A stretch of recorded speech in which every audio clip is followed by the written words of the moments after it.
It's Richard Gladwell here for Sail World, here with Peter Burling after the shortened three-day nationals down to 1 day. How did you go today, Peter?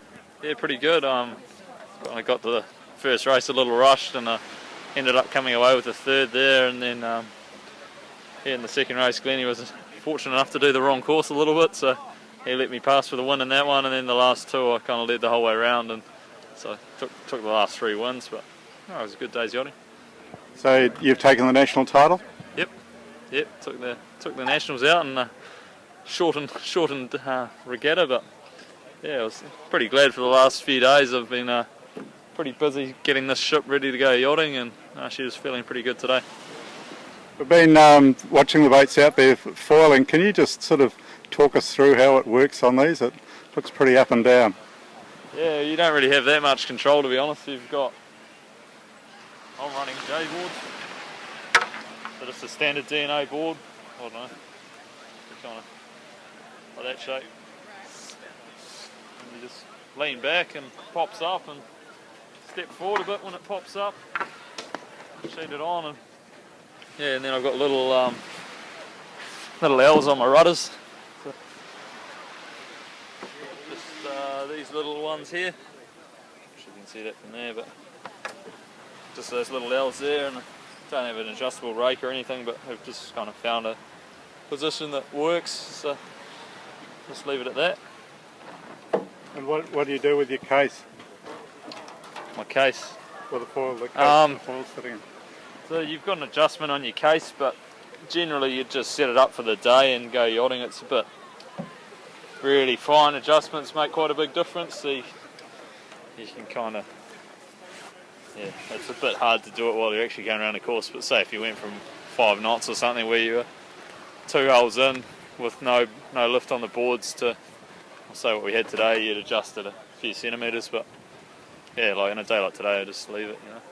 So what's the technique when you're actually sailing with the foils? Because we saw some guys get a bit too keen and went airball, and one guy actually flipped in the first race.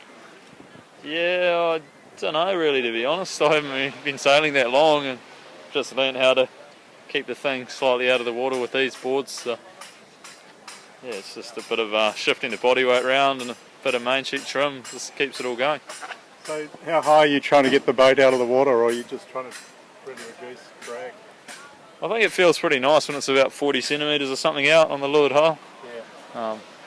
Much higher than that and you're getting pretty skiddy and unstable, and much lower than that and all the little waves are hitting the hull, but yeah, I'm not too sure, to be honest. Just wherever it sits nicely, and you can definitely feel it as soon as it starts to go that extra click quicker, and it's And how long can you sustain that burst of foiling for? I think if it was stable in flat water, you'd be able to sustain it the whole time. The main problem is the gusts, because you're obviously when you're adjusting your main, when you're trimming it, it's pretty much adjusting your height as well. So if you go through a transition, yeah, it's pretty hard to actually get it right. So you stay up the whole time, but normally it's just getting to the stage where it's a little kiss down and then back off again, and so you're not. The slow one's the one where you jump out the top and skid sideways like a couple of metres, so that's what you're trying to avoid. Does it actually make that much difference to the speed of the boat? I don't know, it seemed to be going pretty well today, but yeah, no, we're pretty happy with how we're going. Yeah. I suppose we found out today we were pretty quick, but it all really comes down to next week, so yeah. So looking at the Worlds, how's it working with the Team New Zealand guys here? What do you mean? Well, I mean, how many of you? Eight in the regatta? I mean, yeah, are you working together, or? Yeah, definitely doing a fair bit of work together. We've all got pretty similar setups, and definitely the four of us have been doing a lot together, and Nico's come in pretty late, so yeah, me and Glenn were having a good battle up the front today, so no, it's pretty good fun. Yeah. So how did you go today?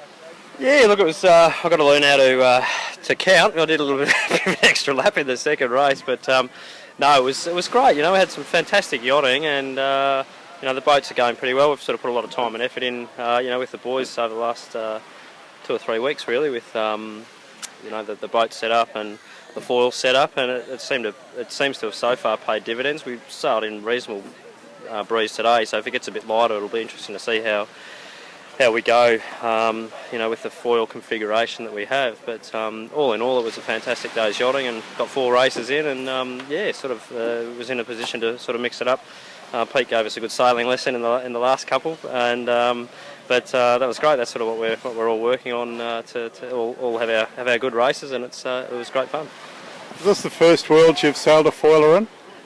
Yeah, pretty much. I mean, it's the boats are actually fairly standard, but the only thing that we don't really have standard is just our rudder configuration, really. So the dagger boards and everything are all standard, and the rudders are actually off the shelf from Australia. There's nothing special that we've done really with those. It's just probably the amount of time we've put into just learning how to set things up has seemed to be making a little bit of a difference at the moment. But as the week sort of goes on next week, when the Worlds actually start, I'm sure there'll be a lot of guys going very quick. Last time you were here in 2008, you won the Tornado Worlds. What does it feel like to be back in this territory again? Oh, look, it's actually great. I think actually right here was where we had the Tornado parked, actually. So my boat's almost in exactly the same spot. So it's quite surreal, but it's a wonderful place to sail, Takapuna, and the beach is beautiful, and a lot of people are down here enjoying themselves and enjoying the yachting. So it's I think everyone's really happy to be here.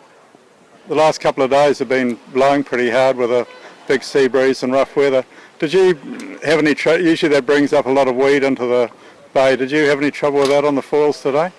Yeah, we did actually. There was quite a bit of weed around, which was quite frustrating at times. Everyone sort of had to deal with it, but hopefully that'll will blow out to sea over the next couple of days, and we'll have a clean racetrack to race in. So how do you actually get rid of it?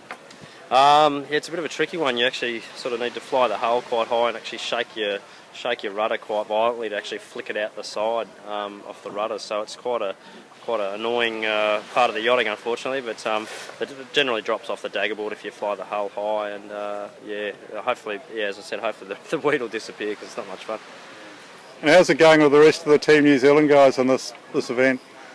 Yeah, look, it's I think it's a bit of a mixed bag today. Some guys had some really good races. There were a couple of breakages, unfortunately, with gear. We did I think Nico broke a boom and Ray actually broke a rudder, so it was a bit of a shame in that sense. But it's sort of the price of progress. We're all trying new things, and at times you have some breakages. So I think by the time the Worlds start though on Tuesday, everyone will be in good shape.